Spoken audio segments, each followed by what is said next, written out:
Okay, so just to mention just one other thing from the previous slide. So with hernias, remember it's anything that increases intra-abdominal pressure. So obesity, straining, heavy lifting at work, as your job, day-to-day lifting, chronic constipation where you're straining all the time, a chronic cough where you're constantly using your abdominal muscles to cough that can finally push out a hernia, or chronic prostatism. Men that are straining to get the urine out can blow out a hernia. Okay, so anything, just think of intra-abdominal pressure that finally squeezes out hernia somewhere. Okay, on to nausea and vomiting. So nausea and vomiting are really what we call non-specific symptoms, meaning they can come from almost anywhere. Uh, they could come from the gastrointestinal tract, which we often think of. It's like, oh, you're vomiting. It's got to come from the gastrointestinal tract, like the disease. But that's not the case. Nausea and vomiting can come from uh, from ischemic heart pain. It can come from severe migraine headaches. It can come from severe pain, even. Some people start to vomit. Vertigo, which is dizziness and spinning in your head. We'll come to that symptom. That can trigger nausea and vomiting. Seasickness would be an example of vertigo, where the brain is getting different signals and you start to feel nauseated and you start to vomit. So what kind of treatments do we use? So when someone's nauseated and vomiting, the big issue is electrolyte disturbance and hydration status, especially since they're unable to replace the fluids that they have because they're vomiting, right? So we'll use antiemetic medications. So things like diphenhydramine, which I think is Dramamine there, ondansetron. There's another one called uh, Maxaran, which is metoclopramide. Those are antiemetic medications. We use them to try and stop the vomiting. And then hydration. Are we able to stop the vomiting so that you can take sips of fluids? Or do you have persistent vomiting where we have to put an intravenous line in and provide IV fluids to keep you hydrated? So it just depends on the severity of the vomit, of the vomiting. If we are giving you clear fluids, we'll usually tell people take sips at a time. Don't drink the whole amount, otherwise it's going to come flying back up from your stomach. Don't have something that's hot or cold, just room temperature. Have something with some electrolytes in it, such as Gatorade or half-strength apple juice. We try to avoid full-strength sodas or full-strength juices because they have too much sugar and they can aggravate vomiting, and they can aggravate diarrhea as well. So what can you get from repeated vomiting? Well, you're vomiting out your stomach contents, so you're vomiting out acid, so you can develop a metabolic alkalosis where your pH is higher. That would be with really a lot of vomiting if that were to occur. You can become dehydrated, especially if you're a child or you're an older person. You don't have as much reserve of fluids at the extremes of age, so you can become dehydrated quickly. And that can lead to low blood pressure, tachycardia, confusion because your brain's not being perfused, falls. So it can lead to a lot of bad things in small infants and old people.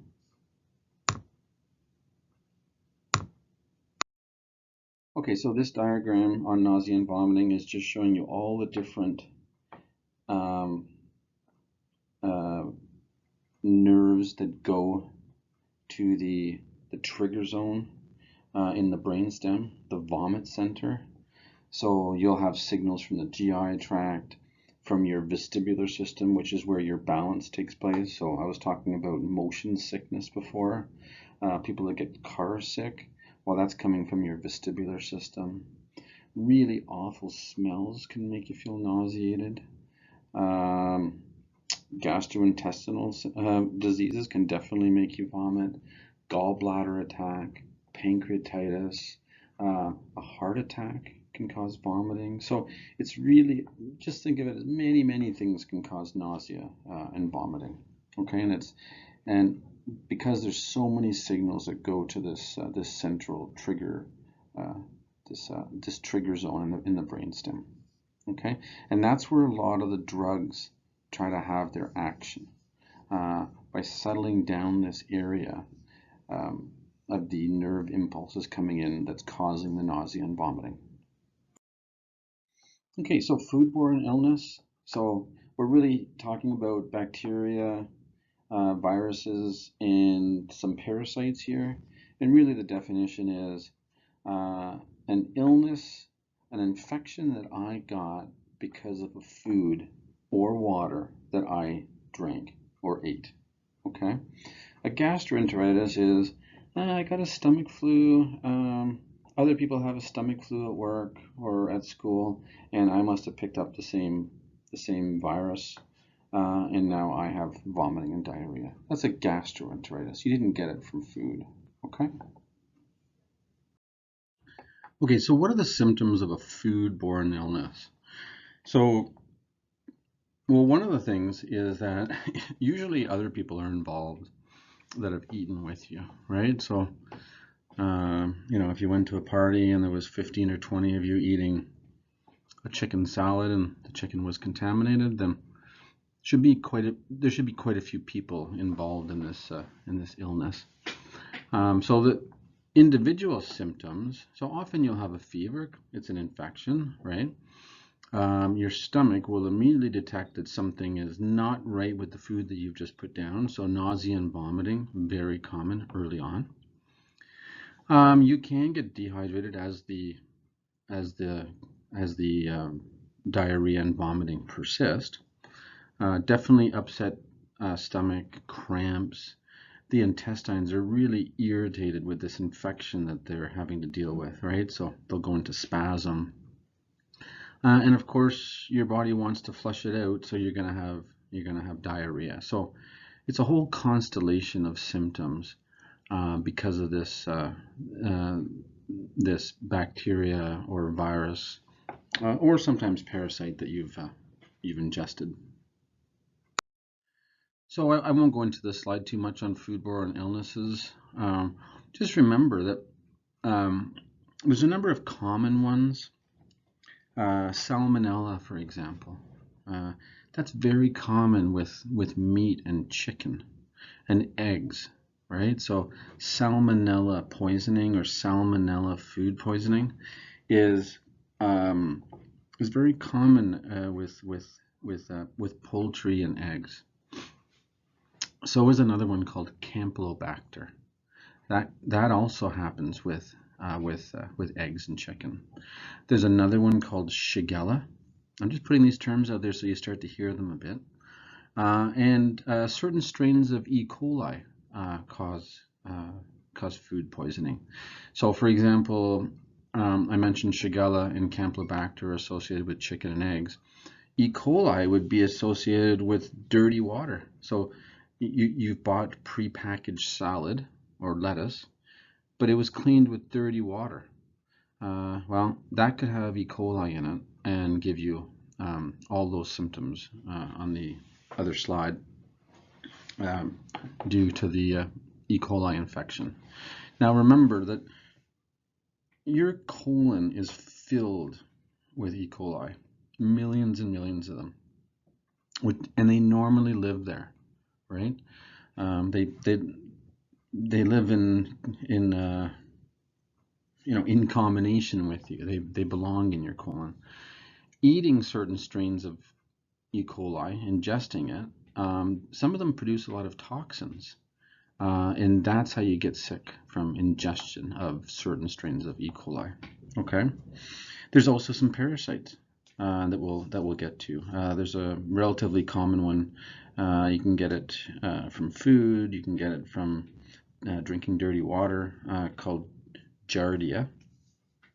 And then there's many viruses that can be foodborne as well. But when we talk about foodborne illnesses, we're often thinking of these bacteria because they tend to be worse than the viruses.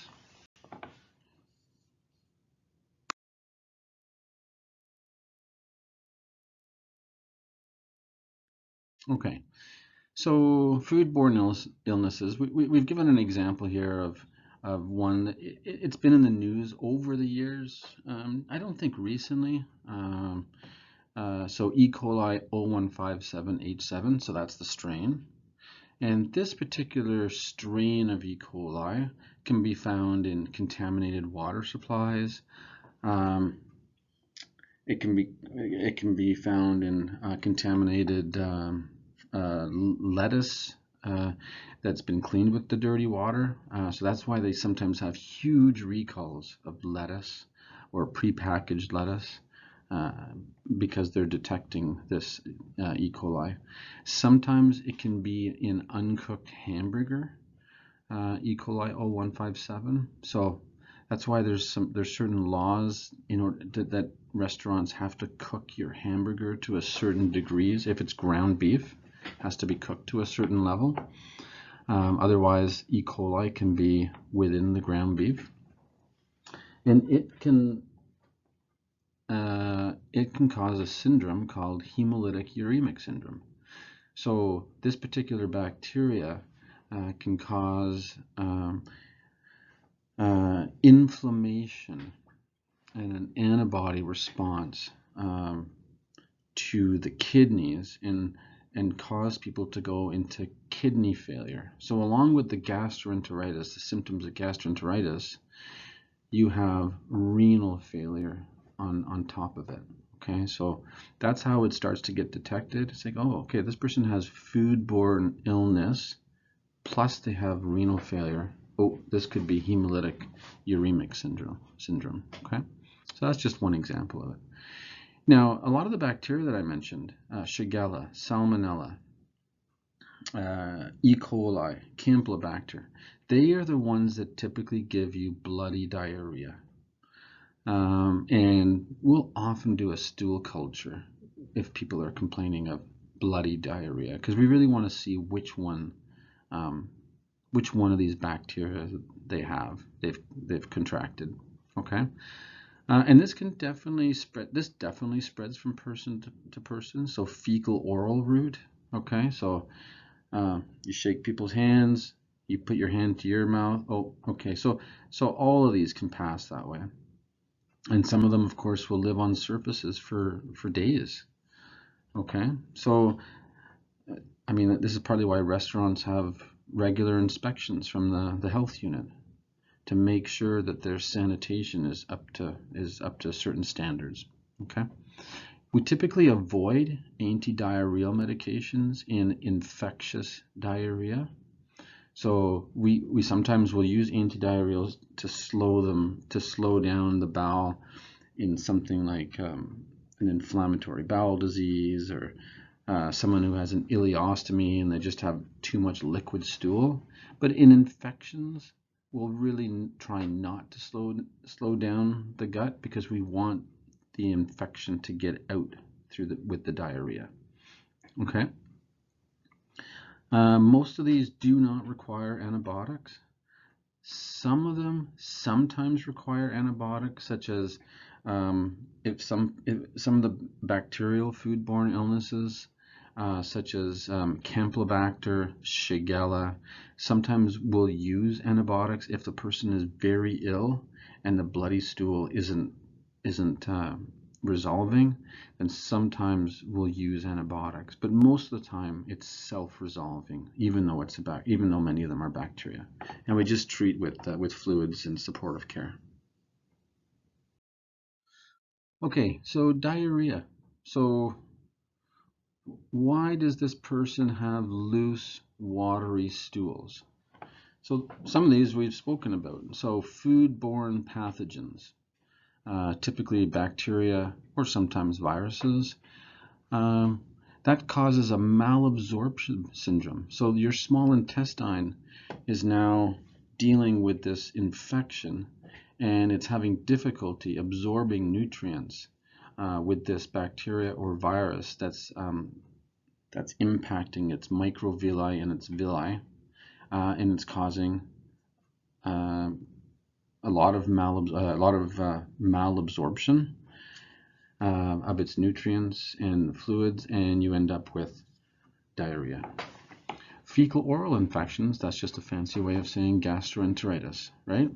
So that's where your friend at school was sick, you shared, I don't know, you shared a pencil together or you shared a meal, and now you have vomiting and diarrhea. Okay, gastroenteritis. And it'll affect your gut the same way. You will not absorb things that you usually absorb, so you're left with diarrhea. And remember, a lot of diarrhea can come from the large intestine, where the large intestine intestinal wall is affected, and it's not reabsorbing the water anymore. So you can imagine how much fluid you can lose if you're not reabsorbing water that's normally reabsorbed from the large intestine. So it really depends what the bacteria or the virus is affecting, the small bowel or the large bowel. Antibiotic-induced diarrhea. Well, that's probably one of the most common side effects of an antibiotic is diarrhea. We're changing the normal bacterial flora of the bowel. So with that change, you can get diarrhea from it. Clostridium difficile is one example of a bacterial overgrowth where you've altered your normal bacterial flora so much that Clostridium difficile can now flourish and lead to profuse diarrhea, which has a very distinctive smell. It's very foul smelling diarrhea. People can be quite ill with Clostridium difficile. And counterintuitively with Clostridium difficile, we actually use an antibiotic called metronidazole or vancomycin to treat it. Next one is a malabsorption. So if you hear the word malabsorption, think of small intestine. So malabsorption diseases, we spoke about Crohn's already. We're going to talk about other ones. If you have pancreatitis, where you're not making the enzymes to digest the nutrients so that you can absorb them, you'll have malabsorptive diarrhea, and that's where the nutrients are basically not getting absorbed, going to the large intestine and causing an osmotic diarrhea. Okay. Inflammatory bowel diseases. Well, these are diseases of the walls of the intestine. So Crohn's is a disease of any part of the intestine, from your mouth to your anus, and ulcerative colitis is only in your large intestine, never anywhere else. So if you have these patchy sites of inflammation, fluid can't be absorbed as well, so you often have diarrhea in the setting of inflammatory bowel disease such as Crohn's or ulcerative colitis. Okay, so let's go over complications of diarrhea. So what are the complications going to be? So dehydration, well, if you're losing tremendous amounts of fluid and it's for a prolonged period of time, then you will get dehydrated, especially if you have vomiting at the same time and you can't replace what you're losing by drinking fluids. So dehydration is a big complication. The other big one that I'm going to skip down a couple is electrolyte abnormalities. So in the diarrhea, you have electrolytes. You have sodium, you have potassium, you have magnesium, and you're losing those, right? So when you're losing electrolytes, when we do tests when we do blood tests, we'll detect abnormal electrolytes. Okay, so so those would be the two big ones, dehydration and electrolyte abnormalities. Now remember, if you're getting dehydrated, that's going to affect your circulation, and you're going to have a reduced circulating volume, which can then lower your blood pressure, say, for example. It can make you a bit tachycardic.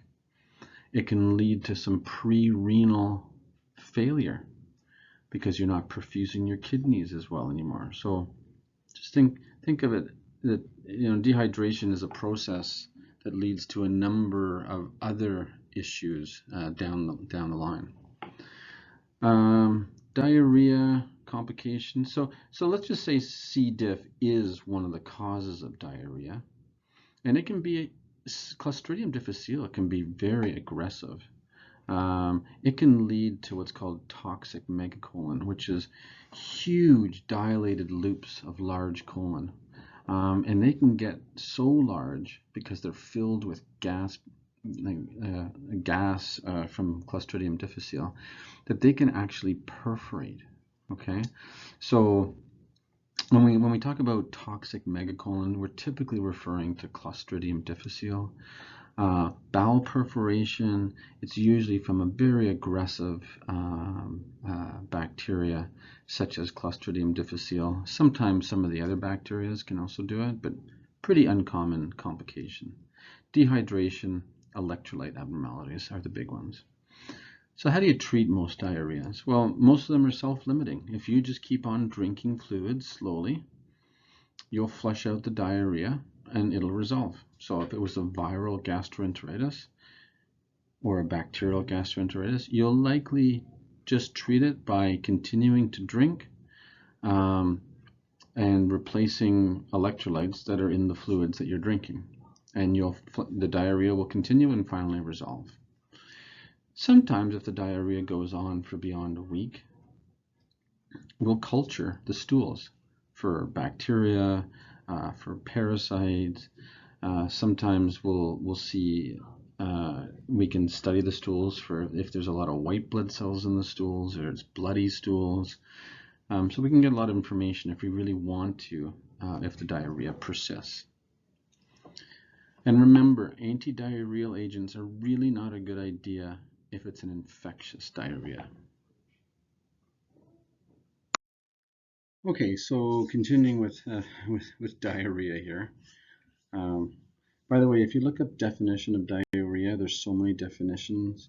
More than 10 times a day, more than this volume in a given amount of time. The one I like the most is stool that takes the shape of the container that it goes into. So it's liquid, right? So anyways, there's just so many ways of describing diarrhea. So Clostridium difficile. So we spoke about this already. Most common way of getting this, so 80% approximately of people that gets Clostridium difficile, it's usually linked to antibiotic use in the past month. 20%, we just don't know. They picked it up somewhere. They touched something that had the spores, whether it's in a hospital or in the grocery store. They picked up the spores and then they ingested the spores in a fecal oral way, and they got Clostridium difficile. But by far the most common is antibiotic use. As mentioned before, this can progress and people can get extremely ill. So we're going to really one end of the spectrum here where people can get really ill with a condition called toxic megacolon, and it gets so enlarged, the intestinal lumen gets so huge that finally it just it perforates and they get peritonitis. That's very rare. Most people just get continuous diarrhea until it's treated. Okay, the spores of Clostridium difficile can live on objects for 2 months, around 70 days. Can be transmitted from person to person, so it's definitely infectious. And treated with metronidazole or oral vancomycin. Okay, I think it's really the only indication for oral vancomycin, because vancomycin is not absorbed from the gastrointestinal tract. So we can't use it for infections elsewhere. And sometimes, if metronidazole or vancomycin is unable to treat the Clostridium difficile, and you continue to have the symptoms, and when we do stool samples, you still have C. diff, sometimes you'll be offered a stool transplant, which is basically from a family member, from someone else that they turn into almost like a milkshake, and they put it in your colon through a rectal tube to try and replace, to put in healthy bacteria to try and treat the Clostridium difficile infection. Okay, so here's another slide on Clostridium difficile. But don't forget, a lot of this can be thought of as other bad bacterial infections of the bowel, right? So dehydration, well, that's just from the severe diarrhea. Kidney failure, well, remember, if you're losing a lot of fluid, you're getting dehydrated, your blood pressure is dropping, and you're not perfusing your kidneys, so you're getting a pre-renal acute kidney injury. Okay, so you can go into some renal failure. Colitis, well, colitis is just inflammation of the colon. So Clostridium difficile can lead to colitis.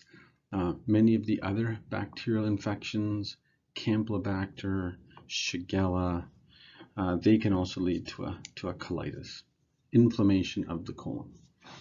Pseudomembranous colitis, we kind of leave that for Clostridium difficile. So it's the colon wall is just filled with inflammation. It looks like raw beat up meat. It's inflamed, it's bleeding, it's got white streaks of pus on it. That's pseudomembranous colitis. Toxic megacolon is where the colon gets so dilated because of all the gas that's being produced from Clostridium difficile, and it's built up and creating this incredible distension of the colon. And finally, what's going to happen? The bowel will perforate, and you'll get a hole connecting the colon to the peritoneum. And if that happens, well, definitely a complication of peritonitis is death.